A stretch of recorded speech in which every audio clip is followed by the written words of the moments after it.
घर के नाम से मशहूर हुई थी। आप भी किसी नाम से बुलाते थे क्या? नहीं, हमारे लिए तो हमारे बच्चे सुहानी थी, हम तो सुहाना ही कहते थे उसको। बट जो मिलता दंगल गर्ल, बस दंगल दंगल में ही दंगल, बस ऐसा हो गया कि दंगल गर्ल के नाम से ही फेमस। तो आसपास ये भी हुआ होगा कि बाद में कि भाई ये उनके इवन आप लोगों को भी उसी नाम से पहचानते होंगे कि भाई। हाँ जी, हम तो हर पेरेंट प्राउड फील करता है ना जब वो बच्चे के नाम से जाना जाता है। हमारी क्या आइडेंटिटी, ठीक है हम लोग अपनी लाइन में जी रहे हैं जो भी है, बट हमें जो रिकॉग्निशन मिला वो तो सुहानी की वजह से मिला कि दंगल गर्ल के पेरेंट्स है, जहाँ जाना उसकी रिकॉग्निशन होने की, दंगल गर्ल आ रही है, दंगल गर्ल आ रही है। तो हम तो ऑब्वियसली हर पेरेंट प्राउड फील करेगा ना जब उसके बच्चे को ऐसा नाम मिलेगा। तो अभी क्या बॉलीवुड से किसी का फोन हो रहा है आप लोगों के पास? नहीं, पहले आमिर सर का तो बहुत हमारे टच में रहे हैं। आमिर सर ऐसी बात नहीं, इज ए नाइस पर्सन, वो हमेशा इसके साथ टच में रहे हैं। अभी बीमारी के बाद भी पता वो टच में? अभी हमने उनको बताया नहीं था अभी, क्योंकि हम लोग खुद ही इतने ज्यादा परेशान चल रहे थे तो हमने किसी को इन्फॉर्म नहीं किया। बट डेफिनेटली अगर एक मैसेज भी जाएगा उनको तो उनका इमीडिएटली रिस्पॉन्ड आता है और हमें पर्सनली कॉल करते हैं वो। तो वो सुहानी के साथ बॉन्डेड रहे हैं शुरू से ही, उन्होंने कभी ऐसा नहीं छोड़ा। अभी उनकी डॉटर की भी मैरिज हुई है, हमें इनवाइट आया था, प्रॉपर फोन भी आए थे कि आपको आना है अटेंड करने। तो इससे परेशानी तो हम जा नहीं पाए थे। At that time she was having fracture हुआ था इसको, तो अभी फ्रैक्चर रिमूव ही हुआ था, तो हमें अभी ट्रैवल करना नहीं था तो हम नहीं जा पाए थे। बट हमें इनवाइट इसमें कब से थी नोटिस होनी? लास्ट ईयर इससे पहले यहाँ कहाँ मिला? यहाँ पर डर्मेटोलॉजिस्ट को दिखाया था, अमृता हॉस्पिटल। हमें तो लगा स्किन की प्रॉब्लम हो रही है, स्वेलिंग आ गई है, कुछ स्किन में कुछ काट गया, कुछ क्या हुआ हो सकता है। ऐसा हुआ था, उसके बाद वो स्प्रेड कर दिया बाकी में। तो बाकी पेशेंट्स में भी इतनी जल्दी ये हो पाए क्या? इसके केसेस अलग अलग इम्यूनिटी सिस्टम होती है हर किसी की, उसके बेसिस पे होता है। हर किसी का केस अलग होता है, किसी के साथ एक जैसी चीज नहीं होती। आप देखोगे तो उनको थोड़ा लेट मालूम चला गया, तो उसका ट्रीटमेंट शुरू हुआ। वो इतना स्लो है कि जब तक बाकी की और चीज़ें हुई तब तक वो उसको रिकवर नहीं कर पाए। ये तो आई थी हाथ पे स्वेलिंग जो आई थी, रेडनेस जो आई थी 2 महीने पहले शुरू हुई। डॉक्टर्स ऐसा कुछ नहीं कहते कि किसी मेडिसिन का रिएक्शन हो। ये पहले कम होते थे, अब आज की डेट में 1 साल में 10 लाख केसेस हॉस्पिटल्स में ही आ रहे हैं। ऑटो इम्यून, किसी को कोई ऑटो इम्यून के अलग अलग है, किसी को न्यूरोलॉजी का होता है, किसी को मसल्स का होता है, किसी को यूट्रस का होता है, किसी को लीवर का हो जाता है, किसी को mass communication from Manav Rachna engineering college. अच्छा, तो मैम इस बीच क्या और कोई प्रोडक्ट किया इसने दंगल के बाद में? नहीं, दंगल के बाद उसने कुछ किया नहीं। थोड़ी बहुत एड्स वगैरह जैसे प्रिंट शूट किए थे और उसने ज़्यादा कुछ किया नहीं, क्योंकि हम चाहते थे कि अपना क्वालिफिकेशन कंप्लीट करे, बिकॉज उसको जाना एक्टिंग लाइन में ही था। तो उसने बोला कि मम्मा मैं भी यही चाहती हूँ कि मैं अपनी ग्रेजुएशन कंप्लीट करके अपना फिर जाऊँगी उस लाइन में, ताकि थोड़ा सा और मेरा अच्छा हो जाएगा। तो हमने भी कहा ठीक है। तो उसके बाद वो अपना रेगुलर स्कूलिंग करी, फिर कॉलेज में गई अपना, और कॉलेज में भी बहुत अच्छा परफॉर्म कर रही थी। अभी उसने लास्ट सेमेस्टर में टॉप ही किया था। तो मतलब she was a brilliant girl, हर चीज़ में वो एक्सेल करना चाहती थी कि मैं जो भी, जबकि वो एक्टिंग करना चाहती थी, मगर फिर भी जर्नलिज्म एंड मास कम्युनिकेशन उसने सब्जेक्ट लिए, तो उसमें भी वो बेस्ट दे रही थी अपना। प्रोजेक्ट्स हो, कुछ डेमोन्स्ट्रेशन हो, कुछ भी हो कॉलेज में, तो सुहानी भटनागर का नाम आता था। She was that much creative and intelligent girl. अच्छा मैम, दंगल की बात करें तो दंगल कैसा मिला प्रोजेक्ट, मतलब जो उसको रोल मिला वो कैसे मिला? दंगल का तो जैसे मैंने आपको बताया कि लास्ट दंगल करने से 5-6 साल पहले से ही, मतलब बचपन से ही मॉडलिंग कर रही थी।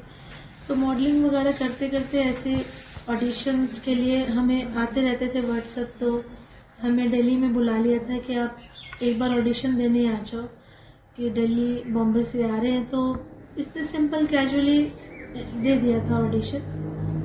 तो बस उसके बाद दंगल के लिए 21,000 गर्ल्स उन्होंने शॉर्ट लिस्ट की थी, जिसमें 2 लड़कियां इन्होंने फाइनल की थी जूनियर रोल, जो गीता बबीता के लिए, and she was one of them. तो ऐसे इसका यहाँ से ऑडिशन क्लियर हुआ, फिर आमिर खान ने पर्सनली बुलाया बॉम्बे, फिर इसका इंटरव्यू वहाँ पर उन्होंने उनके साथ इसका हुआ ऑडिशन, तो बस that way she got selected. तो अभी क्या उसका, जब वो ठीक थी तो क्या चाहती थी, क्या करना चाहती थी आगे? बस कि मुझे एक्टिंग करनी है मम्मा, ये तो मेरा बचपन से ही पैशन है।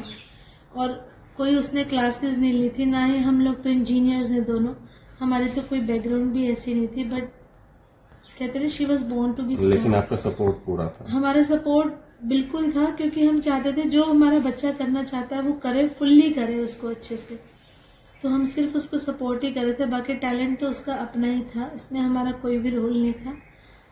कैमरा फ्रेंडली वो शुरू से, बचपन से ही कैमरा फ्रेंडली, उसको शुरू से ही कैमरे के आगे बचपन से ही अपना एक्टिंग करने का बहुत ज्यादा शौक था, घर में भी करती रहती थी। तो आप लोग एनकरेज करते थे? बस क्योंकि हमने बोला जो चीज बच्चे को अच्छी लग रही है वो उसको करनी चाहिए, और as far as academically she was so good, तो हमने फुल सपोर्ट दिया कि ठीक है कि जो भी करना चाह रही है, मॉडलिंग करना चाह रही है, कोई बात नहीं, पढ़ाई में तो अच्छी है ना बच्ची। तो उसने दोनों तरफ से हम लोगों को सेटिस्फाई कर रखा था कि नहीं, मेरे लिए दोनों चीजें इम्पोर्टेंट है। एंड स्कूल में भी उसके लिए एक तरीके से प्राउड ही फील करता है कि स्कूल में भी उसने नाम कमाया काफी, कि 6 महीने दंगल की वजह से स्कूल से लीव पे थी, बट 6 महीने के कौन किस स्टैंडर्ड में थी इस समय? She was in 6th standard, DPS Mathura road से पढ़ी है वो। 6 महीने स्कूल से ब्रेक लिया था, स्कूल वालों ने अप्रूव किया था, उसके बाद जब इसने ज्वाइन किया तो 92.3% इसकी 6th में आई थी, सिर्फ 6 मंथ्स पढ़ के ही फाइनल एग्जाम्स दिए थे इसने, तो स्कूल भी बहुत प्राउड फील करता था इसके ऊपर। बट एनीवेज, हर एक को कहते हैं ना अपना बच्चा तो बहुत अच्छा लगता है वो, बट मेरा बच्चा वाकई हमें बहुत प्राउड फील करा के गया। ये उसका प्राउड है जो आज आप लोग आए हो इंटरव्यू लेने के लिए, नहीं तो हमें कौन पूछता है, कौन पूछता है सुहाने को, ये उसी की सारी चीजें जो आज लोग हमारे पास आ रहे हैं उसके बारे में पूछने की। इसमें कब से थी नोटिस? लास्ट ईयर इससे पहले यहाँ कहाँ मिला? यहाँ पर डर्मेटोलॉजिस्ट को दिखाया था, अमृता हॉस्पिटल। हमें तो लगा स्किन की प्रॉब्लम हो रही है, स्वेलिंग आ गई है, कुछ स्किन में कुछ काट गया, कुछ क्या हुआ हो सकता है, ऐसा हुआ था। उसके बाद वो स्प्रेड कर दिया बाकी में। तो बाकी पेशेंट्स में भी इतनी जल्दी ये होता है क्या? इसके केसेस अलग अलग इम्यूनिटी सिस्टम होती है हर किसी की, उसके बेसिस पे होता है, हर किसी का केस अलग होता है, किसी के साथ एक जैसी चीज नहीं होती। आप देखोगे तो उनको थोड़ा लेट मालूम चला गया, जो उसका ट्रीटमेंट शुरू हुआ वो इतना स्लो है कि जब तक बाकी की और चीज़ें हुई तब तक वो उसको रिकवर नहीं कर पाए। ये तो आई थी हाथ पे स्वेलिंग जो आई थी, रेडनेस जो आई थी, 2 महीने पहले शुरू हुई। डॉक्टर्स ऐसा कुछ नहीं कहते कि किसी मेडिसिन का रिएक्शन हो, ये पहले कम होते थे, अब आज की डेट में 1 साल में 10 लाख केसेस हॉस्पिटल्स में ही आ रहे हैं ऑटो इम्यून के। किसी को कोई ऑटो इम्यून के अलग अलग है, किसी को न्यूरोलॉजी का होता है, किसी को मसल्स का होता है, किसी को यूट्रस का होता है, किसी को लीवर का हो जाता है, किसी को। सर, सुहानी के बारे में पता लगा, बड़ा अनफॉर्चुनेट रहा, क्या हुआ था इसको? सुहानी को 2 महीने पहले हाथ में, लेफ्ट हैंड में स्वेलिंग शुरू हो गई थी, तो काफ़ी डॉक्टर्स वगैरह को दिखाया हमने यहाँ पे, डर्मेटोलॉजिस्ट को दिखाया, हॉस्पिटल्स में दिखाया, एक्सरे वगैरह, अल्ट्रासाउंड, MRI करवाई, क्या प्रॉब्लम है, कुछ किसी को डायग्नोस नहीं हो पा रहा था। फिर एम्स में लेकर गए उसको, एम्स में डायग्नोस किया उन्होंने डर्मेटोमायोसाइटिस जुवेनाइल, क्योंकि वो 19 साल की है। तो जब ये डायग्नोस किया फिर उसके साथ साथ उसको स्टेरॉइड्स वगैरह दिए, उसको ट्रीटमेंट वगैरह दिया। बताएं कि बीमारी है क्या ये एक्चुअली? ये डर्मेटोमायोसाइटिस मसल्स की ऑटो इम्यून है, जो आपकी जो मसल्स है वो इन्फ्लेमेशन करना शुरू कर देती है। मसल में इन्फ्लेमेशन आती है, सूजन आ जाती है, मसल स्वेल करना शुरू कर देती है, और जैसे जैसे मसल स्वेल करती रहती है आपकी बॉडी में भी स्वेलिंग आती रहती है। जैसे उसके हाथ से स्वेलिंग स्टार्ट हुई एक हाथ में, फिर दूसरे हाथ में स्वेलिंग स्टार्ट हुई, ऐसे करके बॉडी में इन्फ्लेमेशन आ गया पूरी बॉडी में। फिर उसमें धीरे धीरे उसके अंदर स्टेमिना खत्म हो जाता है, उसके अंदर स्ट्रेंथ खत्म हो जाती है, उसके अंदर बॉडी एक शुरू हो जाता है, धीरे धीरे करके ये सारे सिम्टम्स आते हैं।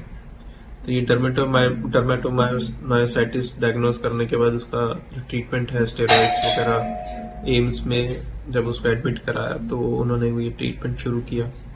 ट्रीटमेंट के बाद फिर बहुत ज़्यादा धीरे धीरे इसकी रिकवरी होती है। स्टेरॉइड्स की इमीडिएटली नहीं होती, इसको महीने लग जाते हैं ठीक होने में। लेकिन उसको थोड़ा सा उसको जो स्टेरॉइड्स दिए वो इम्यूनिटी सप्रेंट्स होते हैं, जिससे इम्यूनिटी बहुत कम हो जाती है और उससे इन्फेक्शन होने के चांसेस ज़्यादा बढ़ जाते हैं। तो वो चीज़ थोड़ी सी इन्फेक्शन उसको कैच कर गया हॉस्पिटल में, और वो इन्फेक्शन की वजह से उसके और जो मेडिसिन उसको दिए फ्लूइड वगैरह और वो सब सारी मसल्स के थ्रू वो पानी बॉडी में जाने लग गया, जिसकी वजह से उसका फ्लूइड पूरा बॉडी में फ्लूइड हो गया, लंग्स में भी फ्लूइड हो गया, और उसके बाद उसके लंग्स कोलैप्स करने लगे और लंग्स कोलैप्स करे और फिर रेस्पिरेशन नहीं हुआ, उसका ऑक्सीजन लेवल बहुत कम हो गया था। वेंटिलेटर पे डाल रखा था, मगर वेंटिलेटर पे डालने के बाद भी उसका ऑक्सीजन बहुत कम था। और फिर कल शाम को 7 बजे एम्स में डॉक्टर्स ने बोल दिया शी इज नो मोर। अच्छा, कितने दिन पहले ये बीमारी के बारे में पता लगा आपको? हमें 2 महीने पहले पता चला था, तो हम लोगों ने फिर पहले स्किन डॉक्टर्स को दिखाया। हमें बेसिकली बीमारी के बारे में नहीं पता चला था कि क्या है, हमें सिर्फ ये पता चला था कि इसको एक लंप डेवलप हुआ है, तो we used to go there कि इसका ट्रीटमेंट करवाते हैं। हमें बीमारी के बारे में तो 2 हफ्ते पहले पता चला एम्स में। उससे पहले तो हम लोग को यही नहीं पता था कि क्या प्रॉब्लम है।